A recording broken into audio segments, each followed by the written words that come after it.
That's fascinating, and as you were able to observe, the AMA actually has chronicled its own view of the evolution of marketing. And so as we think about the evolution of marketing and looking forward, last year you wrote a book called Confronting Capitalism, and tell our viewers what the main message was there.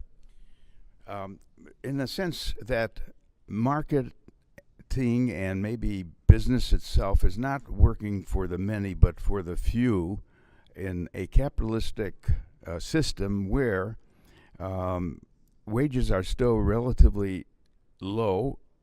They can't be called livable wages.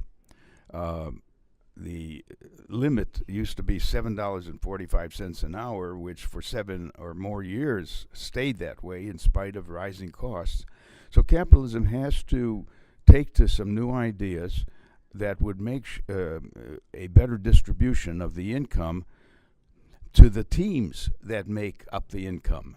So I have the philosophy of shareholders rather than of stakeholders rather than shareholders. Most marketing MBA programs in general, say that the aim should be to make the most profits for the shareholders. The paradox is, if you really want to make more money for the shareholders, you better change your whole view toward the stakeholders. Stakeholders being employees, suppliers, distributors, communities that form together to create products, create value, and compete against each other. And to that extent, capitalism is now moving toward a reformation. One example of that is a whole movement called conscious capitalism, which addresses much more the social aspects. And I got into writing the book Capitalism to offer viewpoints that would improve the performance of capitalism for more people. That was followed by my next book called The Democracy in Decline, because capitalism has spilled over into democracy, and so much of our Congress is run by money rather than by voters. That is an epic overview of the role that marketing can play in society.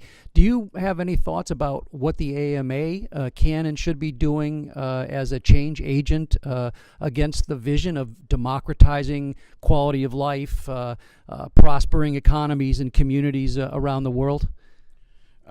Recently, the company called Unilever said something that is relevant to answering your question. And they said that the brands that will count are those that are coming from higher purpose and what we call brand activism. So your brand should not just be there as a name for me to identify what I'm getting and so on. What are you doing as a brand to make the world a better place? And that's called brand activism. And we know from Unilever's experience with what they did with their advertising about women. They're beautiful regardless of how they physically may come across and so on.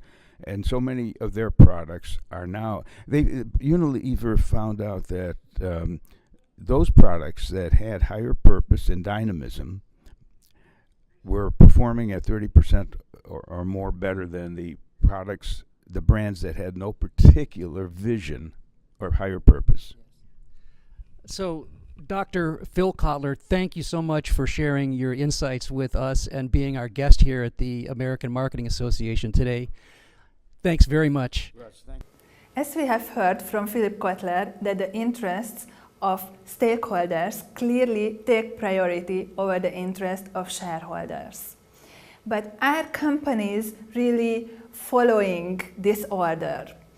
I brought you an example of the so-called credo of the famous multinational company Johnson & Johnson. And this credo is originating from 1943.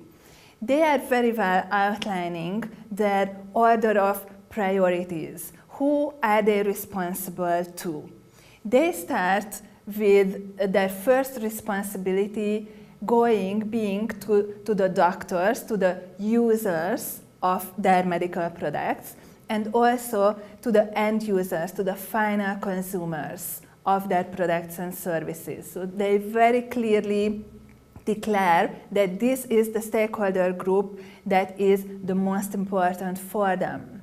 They also claim responsibility for their suppliers and distributors, that they want to ensure that those suppliers are also making a fair profit.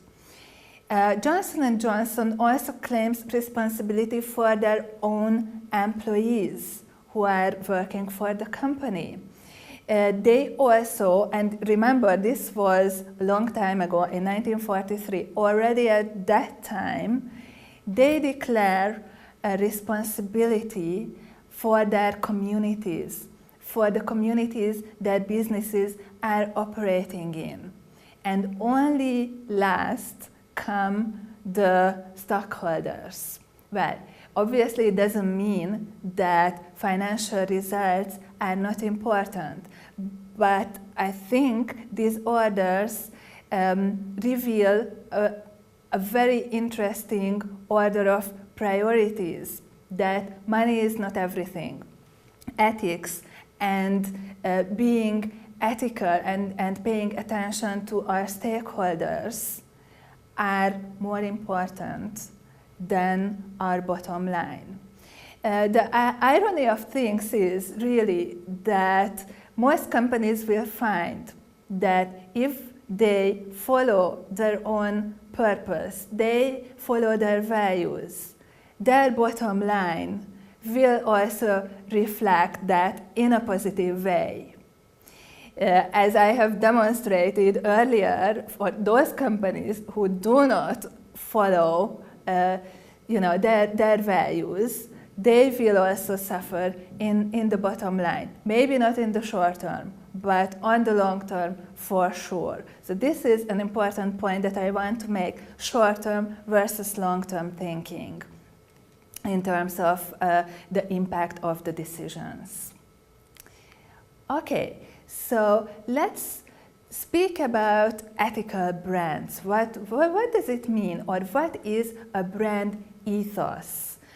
You may have heard this term, brand ethos. Ethical brands or value-based brands usually have a declaration that is called a brand ethos. A brand ethos summarizes the values and beliefs of the company and provide a guidance for them how they should be acting on the marketplace. So ethos-based brands, for example, value their purpose more than they value their profits. So they make decisions primarily based on their values, even if that would mean a negative impact for their profits. But remember, usually this impact is only short-term, but the long-term impact is rather positive. And also I would highlight the last point on this slide, that instead of just satisfying needs, they are also elevating the quality of life of their users, of their followers. So they aim a bit more than just satisfy simple needs. They think more holistically of their consumers and the consumers' values and needs. But let's see an example in practice. So one of the most well-known ethical brands are the Patagonia outerwear company or outerwear brand. Let's look at one of the most famous ethical brands, the Patagonia outerwear brand. You may be surprised by this ad that you see here, that they are advertising to the consumers that the consumers should not buy that jacket. It's quite unusual for a company telling you that you should not buy their products. And they are also declaring an initiative that they have started up and motivate consumers that they should reduce the use of products as much as possible, They should repair if they have a piece of clothing that is still quite good. Instead of buying a new one, they should make sure that they get repaired. If that piece of clothing is already worn out, the consumers should make sure that it's being recycled, reused, etc. And what's really interesting in this print ad is that they are sharing responsibility with their consumers for all those things. So for example, they are asking consumers to reduce their consumption, but at the same time, Patagonia as a company is also taking responsibility for reducing waste, etc. So under each heading, you will find a declaration what Patagonia will do as a company, and also what they are expecting and asking and requesting their customers and users to do. So it's a really interesting concept of shared responsibility, that everybody has a responsibility,